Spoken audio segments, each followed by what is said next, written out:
बिल्कुल रवि, देखिए तमाम अपडेट्स और तस्वीरें आ रही है वॉरफ्रंट से।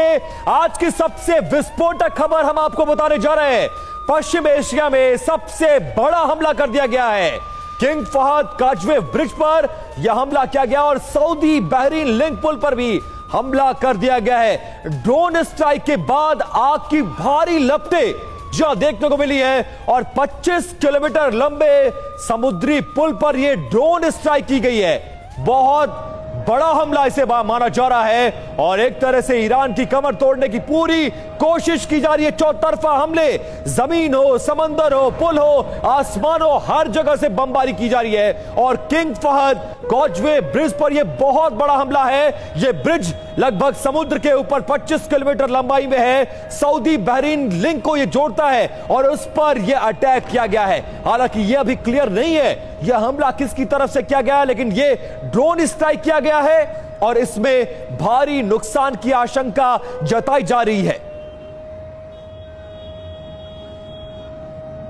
और देखिए, किंग फहद काजवे ब्रिज को ईरान ने ध्वस्त कर दिया। यह खबर और तस्वीर भी हमने आपको दिखाई। सबसे पहले कुछ विस्तार से कुछ अहम बातें इस हमले से जुड़ी आपके सामने हम रखने जा रहे हैं। सऊदी बहरीन लिंक पुल पर हमला हुआ है और ड्रोन स्ट्राइक के बाद आग की लपटें उठी हैं। 25 किलोमीटर लंबे समुद्री पुल पर ड्रोन स्ट्राइक किया गया और फिदाइन ड्रोन ने तबाही यहां पर मचाई है। ब्रिज के एक हिस्से को नुकसान भी पहुंचा है। देखिए, किंग फहद काजवे ब्रिज पर जो हमला हुआ है उसके मतलब क्या है, इसके मीनिंग क्या है, इसको क्यों टारगेट किया गया और इससे क्या हासिल। तो देखिए, किंग फहद काजवे ब्रिज का इस जंग में बहुत रणनीतिक महत्व है। अमेरिकी सैन्य बेस की स्ट्रेटेजिक लोकेशन इसी ब्रिज के पास है, इसलिए इसको टारगेट किया गया। अमेरिका के सैन्य अड्डे से यूएस सैनिकों को निकालने का रास्ता भी एक तरीके से ब्लॉक हो गया और बहरीन को अब सऊदी अरब का सैन्य सपोर्ट भी नहीं मिल पाएगा। तो बड़ी बात है क्या है, दुनिया का सबसे लंबा समुद्री पुल, सऊदी बहरीन का व्यापार मार्ग, सऊदी बहरीन का एकमात्र लैंड कनेक्शन और 1986 में बनाया गया था यह ब्रिज। लेकिन इस पर हमला करके एक alert message, strong message Iran ने भेज दिया है। राजीव सर, यह एक बड़ी जबरदस्त स्ट्रैटेजी ईरान की दिख रही है। वो देश, वो मुस्लिम देश, वो अरब देश जो युद्ध शुरू होने से पहले मीठी मीठी बातें करते हैं, उनको अब ईरान के मिसाइलों का सामना करना पड़ा, उनके इंफ्रास्ट्रक्चर को नुकसान। यह ब्रिज देखिए, इसकी स्ट्रैटेजिक इंपॉर्टेंस कितनी है, यह क्या रणनीति है, क्या इससे ऑब्जेक्टिव हासिल हो रहा है ईरान को और कितना दबाव इन देशों पर।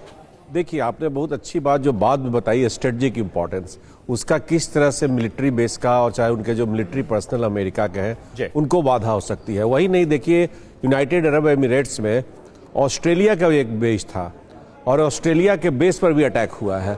तो देखिए, जो ईरान अभी अटैक कर रहा है वह एक तरह से मिलिट्री बेसेस को, जो वेस्टर्न मिलिट्री बेसेस कह सकते हैं, अमेरिका के अलावा बाहर के जो उनके देश है, जो उनके मित्र देश हैं, उनके मिलिट्री बेसिस को अटैक कर रहा है। कोलेट्रल, इसे जो आप इंफ्रास्ट्रक्चरल डैमेज कर रहे हैं, ये कोलेट्रल डैमेज है। हो सकता है कहीं कहीं एक रणनीति भी होती है कि आप पुल को गिराएं, तो वॉर का एक स्ट्रेटजी हमेशा से रहा है, टैक्टिक रहा है कि वैसे सिग्निफिकेंट, स्ट्रेटेजिकली सिग्निफिकेंट ब्रिज। नहीं सर, ये इसलिए कि इसके पहले भी सऊदी में और यहीं पे हमला करके ऑयल रिग को डैमेज किया, रिफाइनरीज को डैमेज किया।